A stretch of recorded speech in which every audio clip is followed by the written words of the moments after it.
వి gold trusted gold buyers మీరు తాకట్టు పెట్టిన బంగారాన్ని విడిపించి ఈ రోజు ఉన్న మార్కెట్ ధరకు కొనబడను.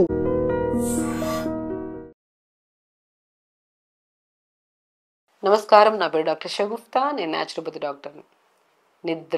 అసలు నిద్ర పట్టట్లేదు మాకు. నిద్రకి ఏమైనా రెమెడీ చెప్పండి మేడం. అసలు నిద్రే పట్టట్లేదు, ఎంత ప్రయత్నిస్తున్నా నిద్ర పట్టట్లేదు అంటుంటారు. అసలు నిద్ర ఎందుకు రాదు? ఒక పాయింట్ అని మాట్లాడు. మేబీ కొంతమందిలో అయితే 100% అయితే మొబైల్ యూజింగ్. పగలంతా అలిసిపోతామా, పడుకోవడానికి బెడ్ మీదకి వెళ్తామా, మొబైల్ తీసుకెళ్ళిపోతాం. ఏదో అది రెస్ట్ టైం లాగా తీసుకొని మొబైల్ చూస్తూనే ఉంటాం. చూస్తున్న టైం కూడా చూసుకోం మనం. 1 అయిపోవచ్చు, 2 అయిపోవచ్చు, కొంతమంది 3 వరకు కూడా చూస్తుంటారు. ఇంకా స్పెషల్లీ యంగ్స్టర్స్ అయితే ఈ సిరీస్ అని, ఆ సీరియల్స్ అని, అవి ఇవన్నీ చూస్తూనే ఉంటారు. నిద్ర లేకపోతే మనిషికి ఎన్ని రకాల సమస్యలండి.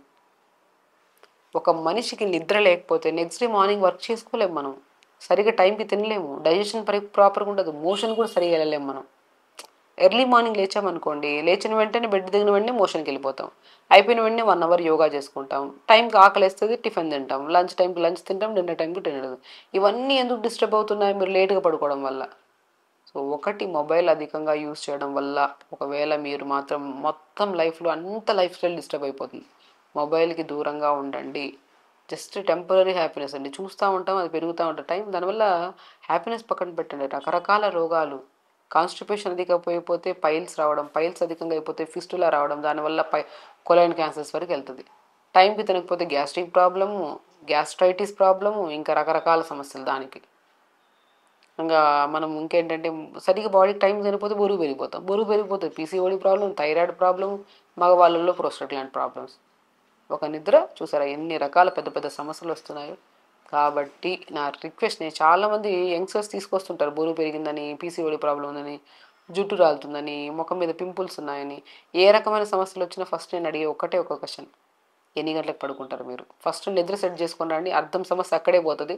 దాని తర్వాత ఇంకేమైనా ఇంకా హాఫ్ ఏమన్నా ఉంటే నేను చూసుకుంటా అని చెప్తాను. మీకు కూడా ఒక్కటే చెప్తానండి, నిద్ర సెట్ చేసుకోండి. మీకు ఎన్నో రకాల డిసీజెస్ రావు దానివల్ల. చాలామంది అండి ఎన్నో రకాల, కొంతమంది మొబైల్ యూజ్ చేయని వాళ్ళు కూడా నిద్ర రాదు, కొంతమంది అది కూడా ఉంటుంది. కొంతమందికి డెఫిషియన్సీ వల్ల కూడా నిద్ర రాదు. బేసికల్లీ వాళ్ళు స్లీప్ యాప్నియా మిషన్స్ వాడుతుంటారు, స్లీపింగ్ ట్యాబ్లెట్స్ వాడుతుంటారు. స్లీప్ యాప్నియా మిషన్ పెద్దగా ఉంటుంది. అది మనం ఎక్కడైనా ఫంక్షన్స్కి వెళ్ళలేము, ఎటైనా ట్రిప్స్కి వెళ్ళలేము, ఎక్కడికి వెళ్ళలేము. ఎందుకంటే మిషన్ లేకపోతే నిద్ర రాదు మనకి. అలాగా ఒక మనిషికి ప్రశాంతంగా ఏ అలవాటు లేకుండా హ్యాపీగా బై 10-10:30 కల్లా నిద్రపోయి ఎర్లీ మార్నింగ్ బై 5:30 కల్లా లెగిసే వాళ్ళు చాలా హెల్దీ. అదేం చేయాలంటే, ఒకవేళ అధికంగా మొబైల్ యూజ్ చేస్తుంటే దయచేసి అది ఆపేసేయండి.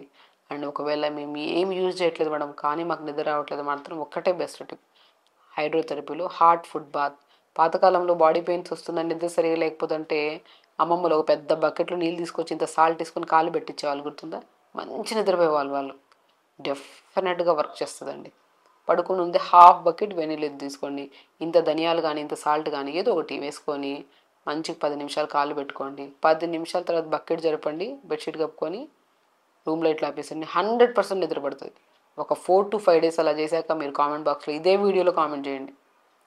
దాంతోపాటు ఎర్లీ డిన్నర్స్. మీరు ఎలాగంటే, కొంతమంది ఎదుగుని ఉంటారు, కొంతమంది తినేసి ఇమ్మీడియట్గా బకెట్లో నీళ్ళు పెట్టుకొని కాలు పెట్టుకుంటారు, వాళ్ళకి నిద్ర రాదు. పడుకోవడానికి 3 అవర్స్ ముందు డిన్నర్ ఫినిష్ చేయాలి. ఇది చాలా ఇంపార్టెంట్ థింగ్. ఒక హెల్తీ పర్సన్ ఎప్పుడైనా సరే ఎర్లీ డిన్నర్ బై 6:30 to 7:30 లోపల డిన్నర్ అయిపోవాలి. బై 9:30-10 కల్లా బకెట్లో నీళ్ళు పెట్టుకొని రూమ్ లైట్లు ఆపేసుకొని పడుకోవాలి. బ్రహ్మాండం. ఒక మంచి నిద్ర ఎన్నో రకాల డిసీజెస్ రాకుండా కాపాడుకోవచ్చు మనం. కాబట్టి ఎర్లీ మార్నింగ్ లెగడం, ఫిజికల్ యాక్టివిటీ చేసుకోవడము చాలా మంచిదండి. నిద్ర చాలా చాలా అవసరం మనిషికి. మనం అనుకుంటాం ఈ రోగం వస్తుంది, ఆ రోగం వస్తుంది, ఆ ప్రాబ్లం, ఈ ప్రాబ్లం అని రకరకాల ట్యాబ్లెట్స్, రకరకాల డాక్టర్స్ వెళ్తూనే ఉంటాం. అలుపు వచ్చేస్తుంది మనకి. అసలు టార్గెటే నిద్ర అనుకొని మర్చిపోతున్నాం మనం. ఒక మనిషికి నిద్ర పడితే అన్ని సమస్యలు పోతాయి. కాబట్టి పడుకునే ముందు హాఫ్ బకెట్ వేడి నీళ్ళలో ధనియాలు కానీ సాల్ట్ కానీ వేసుకొని కాళ్ళు పెట్టుకోండి. అండ్ వెరీ ఇంపార్టెంట్ థింగ్ ఇంకొకటి కూడా చెప్తాను, బెస్ట్ థింగ్: కొంతమందికి పొటాషియం డెఫిషియన్సీ ఉండడం వల్ల కూడా నిద్ర రాదు. కాబట్టి డిన్నర్ చేశాక హాఫ్ అన్ అవర్ తర్వాత మంచి చక్కెరకి వెళ్ళి మనం చిన్న బనానా తిన్నా కూడా మంచి నిద్ర వస్తుంది. ఇంకా లేదు, కొంతమంది డయాబెటీస్ వాళ్ళు ఉంటారు. అలా కాకుండా ఆవు పాలల్లో కొద్దిగా పిస్తా పౌడర్ ఉంటుంది కదా, పిస్తాని మనం సాల్టెడ్ పిస్తా కాదండి, నార్మల్ పిస్తా తెప్పించుకొని షాలో ఫ్రై చేసుకొని పౌడర్ చేసి పెట్టుకోండి. ఆ పౌడర్ని ఆవు పాలల్లో కానీ, ఆల్మండ్స్ ఉంటాయి కదా, కొంతమంది ఆవు పాలు కూడా ఎలర్జీ ఉంటాయి. ఈ మధ్య ఆ పాలంటే కొంతమంది చాలామంది డౌట్స్ వస్తున్నాయి. ఎందుకంటే బయట హెల్తీగా దొరకట్లేదు కదా, అంతా మిక్సింగ్ దొరుకుతుంది. సో పాలు కాకుండా ఇంకేమని చెప్తారంటే ఆల్మండ్స్. మనమే అది కూడా ఆల్మండ్ బయట కూడా కొనకండి. 4 లేదా 5 ఆల్మండ్స్ని పొద్దున్న నానబెట్టేయండి. దాని స్కిన్ తీసేసి సాయంత్రము మిక్సీ పట్టేసుకొని నీళ్ళేసి ఆ ఆల్మండ్ మిల్క్ని ఫిల్టర్ చేసుకొని కొద్ది గోరువెచ్చగా వేడి చేసుకొని దాంట్లో పిస్తా పౌడర్ కలుపుకుందాం, మంచి నిద్ర పడుతుంది మీకు. ఇవన్నీ ఆప్షనల్, డెఫిషియన్సీస్ వల్ల వస్తాయని చెప్పి వాళ్ళకి మాత్రం ఇది. అధికంగా మొబైల్ చూసే వాళ్ళకి కాదు. వాళ్ళు మొబైల్ ఆపడం మంచిది. మొబైల్ ఆపేసి రూమ్ లైట్లు ఆపేసేసి వేడి నీళ్ళలో కాలు పెట్టుకొని మంచి నిద్ర వస్తుంది. కాబట్టి నిద్ర లేకపోతే రకరకాల డిసీజెస్ వస్తాయి మనకి. కాబట్టి పిల్లలు కానీ పెద్దవాళ్ళకి కానీ మన అలవాటే మన పిల్లలకు కూడా వస్తుంది డెఫినెట్గా. సో కాబట్టి మనం తొందరగా పడుకుంటే వాళ్ళు తొందరగా పడుకుంటారు. వాళ్ళు మార్నింగ్ లెగుస్తారు, వాళ్ళకి రెగ్యులర్ యోగా చేస్తారు, వాళ్ళు టైంకి తింటారు, వాళ్ళు హెల్తీగా, మనం హెల్తీగా ఉంటాం.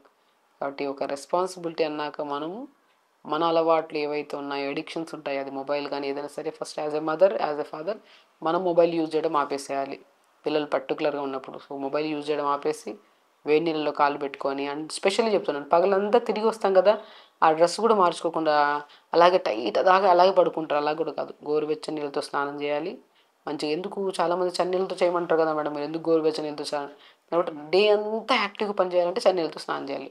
చన్నీళ్ళతో స్నానం చేసినట్టు ఓవర్ ఎనర్జీ వచ్చేస్తుంది.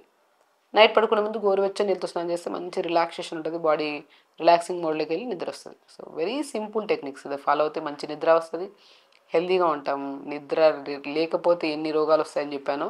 నిద్ర మంచిగా వస్తే ఏ సమస్య ఉండదు మనకి, హెల్తీగా ఉంటాం, బరువు మెయింటైన్ అవుతుంది, థైరాయిడ్ ఉండదు, పీసీఓడి ప్రాబ్లం ఉండదు, హెయిర్ ఫాల్ ఉండదు, ఫేస్లో గ్లో ఉంటుంది, మంచిగా ఈ సమస్యలన్నీ పోతాయి. నరాల బలహీనత, నరాల తిమ్మెర, ఈ పేరులోనే ఉంది. నరాలలో బలహీనత అంటే ఎందుకు వస్తుంది? బికాస్ ప్రాపర్ న్యూట్రిషియస్ ఫుడ్ లేకపోతే ఆటోమేటిక్గా బాడీకి బలహీనత వస్తుంది, నరాలకు కూడా స్ట్రెంత్ ఉండదు, నరాల్లో కూడా బలహీనత వస్తుంది. సో చాలామంది నరాల బలహీనత ఎందుకు వస్తుంది, అసలు నరాల బలహీనత వల్ల వచ్చే కాంప్లికేటెడ్ ప్రాబ్లమ్స్ ఏంటని చాలామంది అడుగుతుంటారు. అవి మనం దాని గురించి క్లుప్తంగా తెలుసుకుందాం. సో నరాలలో అంటే మనకి B12 లేకపోయినా, డి విటమిన్ లేకపోయినా, ఐరన్ లేకపోయినా, కాల్షియం లేకపోయినా దానికి స్ట్రెంత్ ఉండదు. మనిషికి ఆహారం లేకపోతే వీక్ అయిపోయి ఒక మూల పడిపోతాం, అవునా కదా? అలాగే నరాలలో కూడా మన బాడీలో వెయిన్స్ కానీ, నర్వ్స్ కానీ, ఆర్టరీస్ కానీ దానికి స్ట్రెంథనింగ్ ఫుడ్ లేకపోతే ఆటోమేటిక్గా వీక్నెస్ వచ్చేసి దానివల్ల బ్యాక్ పెయిన్, నీ pains, sciatica pains, and specially lumbar spondylitis, cervical spondylitis, ఒకటి కాదు ఒక పెయిన్ రావడానికి మెయిన్ కారణం మన బాడీలో నరాలలో స్ట్రెంత్ లేకపోవడం వల్ల. కొంతమంది హెడ్ఏక్తో, కొంతమంది మైగ్రెయిన్తో, రకరకాల నొప్పులు. అసలు నొప్పులు రావడానికి మెయిన్ కారణమే స్ట్రెంథనింగ్ ఫుడ్ మన బాడీలో లేకపోవడం వల్ల నర్వ్స్లో వీక్నెస్ వచ్చేసి దానివల్ల. సో అది మనం ఇవన్నీ స్టార్ట్ అవుతాయి అన్నమాట. సో అసలు ఎందుకు వస్తాయి నొప్పులు? మన బాడీలో ఐరన్ తగ్గిపోయినా వస్తాయి, కాల్షియం తగ్గిపోయినా వస్తాయి, B12 తగ్గిపోయినా వస్తాయి, డి విటమిన్ తగ్గిపోయినా వస్తాయి. సో ఖచ్చితంగా మనం తినే ఫుడ్లో ఈ 4 ఉండేటట్టు 100% చూసుకోవాలి. 4 ఎందులో ఉంటాయని మనం మాట్లాడుకుంటే ఎందులో లేవండి, మనం తినే ప్రతి ఫుడ్లో ఉంటాయి. కానీ మనం టైం దాటిన తర్వాత తిన్నాము అంటే మార్నింగ్ బ్రేక్ఫాస్ట్లో స్ట్రెంథనింగ్ అన్నీ తింటున్నాం, కానీ మీరు తినే టైం కాకుండా వేరే టైంలో తింటే ఆటోమేటిక్గా దాంట్లో ఉన్న న్యూట్రిషన్ మన బాడీలో అబ్జార్ప్షన్ కెపాసిటీ కోల్పోవడం వల్ల టైంకి తినకపోతే గ్యాస్ ఫామ్ అయిపోతుంది. సో గ్యాస్ ఫామ్ అయిపోవడం వల్ల ఎంత హెల్దీ ఫుడ్, న్యూట్రిషియస్ ఫుడ్ తిన్నా కూడా వేస్ట్ అయిపోతుంది బాడీ. కాబట్టి మనం ఇప్పుడు అనుకున్నట్టు చెప్పాం కదా, ఐరన్ డెఫిషియన్సీ ఉన్నా కూడా నరాలలో బలహీనత వచ్చి దానివల్ల కూడా పెయిన్స్ వస్తాయి. ఐరన్లో మనం ఎక్కువ ఉంటుంది, ఎక్కువ ఉంటుంది పాలకూరలు, ఎంత ఐరన్ ఉంటుందండి. అండ్ స్పెషల్లీ తోటకూరలో, పాలకూర, తోటకూర, మునగాకు ఇది రెగ్యులర్గా తినే వాళ్ళలో బ్యాక్ పెయిన్, నీ పెయిన్స్ అస్సలు ఉండవు, 100% చెప్తున్నాను. వాటితో పాటు నట్స్ కూడా బాగా తింటూ ఉంటారు వాళ్ళు. ఎందుకంటే ఆకుకూరలు బాగా తినే వాళ్ళలో కంటి సమస్యలు ఉండవు ఒకటి, అండ్ మోకాళ్ళ నొప్పులు ఉండవు, అండ్ స్పెషల్లీ బాడీలో నరాల బలహీనత అనేది ఉండదు. అది కూడా స్పెషల్లీ మనం మాట్లాడుకుంటే పాలకూర ఒకటి, తోటకూర ఒకటి, మునగాకు ఒకటి అద్భుతంగా బచ్చల కూర కూడా, పాలకూరలు అల్టిమేట్ అండి. సో స్పెషల్లీ మనం ఎక్కువగా మాట్లాడుకుంటే ఈ 3 ఆకుకూరలు చాలా అద్భుతంగా పనిచేస్తాయి. ఆకుకూరలు మనం డైలీ ఎలా తీసుకోవాలి, ఎలా వండుకోవాలి అలా కూడా కొంతమంది అడుగుతారు. ఆకుకూరని ఎలా తీసుకుంటాం, ఒకసారి కొద్ది వాటర్ వేసి మిక్సీ పట్టేసేయండి తోటకూరని, పిప్పంతా పిండేసి ఆ జ్యూస్ని మనం ఇడ్లీ బ్యాటర్స్లో, దోశ బ్యాటర్స్లో కలుపుకొని అలా తీసుకోండి. అండ్ కొద్దిగా లేదంటే లైట్ ఫ్రైగా కొద్దిగా ఘీ వేసి, కొద్దిగా జీలకర్ర, కొద్దిగా వెల్లుల్లి, ఉల్లిపాయ ముక్కలు వేసి కొద్దిగా మగ్గాక తోటకూర కానీ, మునగాకు కానీ, బచ్చల కూర కానీ, సో మనకి ఇవన్నీ బెస్ట్ థింగ్ పాలకూర కానీ వేసేసి కొద్దిగా స్టవ్ మీద పెట్టాక 30 సెకండ్స్ అయిన తర్వాత నీళ్ళన్నీ ఇదవుతాయి. అప్పుడు మనం ఫ్రై అయ్యాక కొద్దిగా పల్లీ పౌడర్ కానీ, నువ్వుల పౌడర్ కానీ, and specially walnuts powder, flax seeds powder, ఈ 4 రకాల పౌడర్ ఒక్కొక్క బాటిల్లో పెట్టేసుకొని రోజుకు ఒక ఆకుకూరలు వేసేసుకోండి. ఎంత టేస్టీగా ఉంటుందో తెలుసా. ఆ రోజు మనం ఆకుకూర తినకపోతే ఏదో సంథింగ్ మిస్ అయినట్టు అనిపిస్తుంది. వండే విధానం కూడా లైట్గా మార్చుకోవాలండి. అలా ప్రిపేర్ చేసిన ఆకుకూరను రెగ్యులర్గా తీసుకోండి, డెఫినెట్గా మీకు ఐరన్ డెఫిషియన్సీ ఉండదు. దాంతోపాటు దానిమ్మకాయలు తినడము, అంజీరు తినడము, బ్లూబెర్రీస్ తినడము, వీటి వల్ల ఇమ్యూనిటీ పెరుగుతుంది, ఐరన్ కరెక్ట్గా ఉంటుంది. ఐరన్ తగ్గడం వల్ల నరాల బలహీనత ఎలా వస్తుందో ఆడవాళ్ళల్లో పీరియడ్ ఇర్రెగ్యులర్గా ఉండడం, ఫైబ్రాయిడ్స్ ఫామ్ అవడం, రకరకాల సమస్యలు. కాబట్టి ఐరన్ చాలా చాలా ఇంపార్టెంట్ మన బాడీలో. B12 deficiency and definitely B12 deficiency. ఇప్పుడు ఎవరైనా సరే బ్యాక్ పెయిన్ వచ్చిందని హాస్పిటల్కి వెళ్తే ఖచ్చితంగా B12 ఇంజెక్షన్ వేసేస్తున్నారు. ఎందుకంటే డెఫిషియన్సీ డెఫినెట్గా ఉంటుంది. B12 ఎందులో దొరుకుతుంది? అమ్రాన్ సీడ్స్, తోటకూర విత్తనాలండి, అద్భుతం. తోటకూర విత్తనాలు మనకు మంచిగా దొరుకుతాయి. దాన్ని పౌడర్ చేసేసుకొని దాన్ని చపాతీ చేసుకోవచ్చు, ఇడ్లీ బ్యాటర్లో, రాగి సంగట్ల, రాగి పిండి కొద్దిగా, అమ్రాన్ సీడ్స్ పౌడర్ కొద్దిగా, మంచిగా రాగి సంగట్లాగా చేసుకుని ఒక ముద్ద మధ్యాహ్నం లంచ్లో తినండి. ఎంత హెల్తీగా ఉంటుంది తెలుసా. నట్స్, పూల్ మకానాలో B12 ఉంటుంది, ఎంతలో లేదండి అసలు. చాలా మనం వెతికితే ఆకుకూరలు కూడా, మునక్కాడలో B12 ఉంటుంది. మునక్కాడ అద్భుతం ఇంకా అసలు. అలాగా ఇంకా డి విటమిన్ డెఫిషియన్సీ ఉన్నా కూడా మనకి మోకాళ్ళ నొప్పులు, బలహీనత వస్తుంది. సో డి విటమిన్ రిచ్ ఎందుకు ఉంటుంది? మష్రూమ్స్ అని చెప్తారు కానీ డైలీ యాడ్ తింటాం మేడం. నేను ఒకటి అంటాను, మష్రూమ్స్ తెప్పించుకొని పసుపు వాటర్లో కడిగేసి ఉన్నప్పుడు ఎండబెట్టేసేయండి, దాన్ని పౌడర్ చేసేసుకోండి. ప్రతిరోజు పౌడర్ని ఆవు పాలల్లో కానీ కూరల్లో కానీ జల్లుకొని తీసుకోండి. కొంతమంది ఆవు పాలు తీసుకుంటే ఎలర్జీ వస్తుంది. సో మష్రూమ్స్ పౌడర్ని కూరలో జల్లేసుకోండి, అందరిలో కాదు కొంతమందిలో. సో మష్రూమ్స్ పౌడర్ లాగా జల్లేసుకోండి, డైలీ 2 స్పూన్లు కూరలో జల్లేసుకొని తీసుకోండి. చాలా ఇప్పుడు మనం అన్నం తింటున్నప్పుడు కొద్దిగా వెల్లుల్లి పౌడర్ అని, లేదంటే కరివేపాకు పౌడర్ అని, ఈ పౌడర్స్ అని కలుపు, దానికి బదులు mushrooms powder, flax seeds powder, walnuts powder రైస్లో ఫస్ట్ ముద్దలో కలుపుకొని తినండి, చాలా మంచిది. మునగాకు పౌడరు అసలు కొలెస్ట్రాల్ లెవెల్స్ కంట్రోల్ అవుతాయి. డి విటమిన్ కూడా రిచ్ ఉంటుంది ఇందులో. 4 రకాల పౌడర్స్, మునగాకు పౌడర్ ఒకటి కలిపి ఒకరోజు, ఫ్లాక్స్ సీడ్స్ పౌడర్ ఒకరోజు, వాల్నట్స్ పౌడర్ ఒకరోజు, మష్రూమ్స్ పౌడర్, ఈ 4 పౌడర్స్ని కలుపుకొని రైస్లో కానీ కూరల్లో కానీ ఇడ్లీస్లో కానీ అలా తీసుకోండి, చాలా మంచిది. ఇంకా నేను ఏమని చెప్పాను మీకు, కాల్షియం డెఫిషియన్సీ. కాల్షియం ఆవు పాలల్లో ఉంటుంది, ఆల్మండ్స్లో కూడా ఉంటుంది. ఆల్మండ్స్ కూడా 4 లేదా 5 ఆల్మండ్స్ పొద్దున్న నానబెట్టేయండి. ఒక 2 అవర్స్ తర్వాత దాన్ని స్కిన్ తీసేసి దాన్ని ఒక గ్లాస్ వాటర్ వేసి మిక్సీ పట్టేసేయండి. ఆ మిక్సీ పట్టిన ఆల్మండ్ మిల్క్ని రెగ్యులర్గా తీసుకోండి. డెఫినెట్గా అండి, మనం చేస్తున్నప్పుడు ప్రయత్నం ఫుడ్ పరంగా పర్ఫెక్ట్గా ఉంటే మీరు ఏ మెడిసిన్స్ తీసుకున్నా కూడా టెంపరీ. ఫుడ్ పర్ఫెక్ట్గా ఉంటే అసలు ఆటోమేటిక్గా మెడిసిన్స్ అవసరం లేదు. అది ఏదైనా సరే, అది మల్టీవిటమిన్ ట్యాబ్లెట్ కానివ్వండి, ఏదైనా సరే. మనం చెప్పినట్టు ఈ 4 డెఫిషియన్సీల వల్ల వచ్చే నరాల బలహీనత కానీ, నరాల తిమ్మిర్లు కానీ, మోకాలు నొప్పులు కానీ, బ్యాక్ పెయిన్ కానీ ప్రతి ఒక్కరికి ఉన్నాయి. ఇప్పుడు ఎవరైనా సరే ఒక 4-5 మంది కూర్చున్నప్పుడు మీకు ఏం పెయిన్స్ ఉన్నాయంటే ప్రతి ఒక్కరికి ఏదో ఒక పెయిన్ ఉంటుంది. ఎందుకు వస్తుంది ఆ pain? Because of deficiency. A deficiency అంటే ఇవే డెఫిషియన్సీస్. వీటిని మనం ఆహార రూపంలో తీసుకుంటున్నారనుకోండి, డెఫినెట్గా ఏ సమస్య ఉండదు మనకి. దాంతోపాటు 1 అవర్ యోగా చేయాలి, and throughout the day water కూడా బాగా తాగాలి.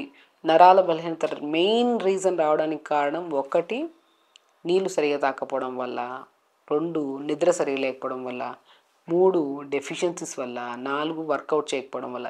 ఈ 4ని ఫుల్ఫిల్ చేసుకోండి, డెఫినెట్గా నరాల బలహీనత వల్ల వచ్చే ఎన్నో రకాల కాంప్లికేటెడ్ ప్రాబ్లమ్స్ మనకి రావు. సో కాబట్టి వెరీ సింపుల్. మా దగ్గరికి వచ్చిన వెంటనే ఫస్ట్ ఫుడ్ పరంగా 4 టెస్టులు, అవి కూడా వాళ్ళే చేయించుకొని రమ్మంటాం. మనం కూడా చేసుకోవచ్చు స్వతహాగా 4 B12, D vitamin, iron, calcium test చేయించుకొని ఏవేవి తక్కువ ఉన్నాయి ఏవేవి ఎక్కువ ఉన్నాయి త్రూ ఫుడ్ ద్వారా తీసుకుంటూ రెగ్యులర్ యోగా చేసుకుంటూ ప్రాపర్ వాటర్ తాగి తొందరగా పడుకుంటే సమస్యలే ఉండవు. సో ఖచ్చితంగా చేయండి, హెల్తీగా ఉండండి, హ్యాపీగా. నమస్కారం.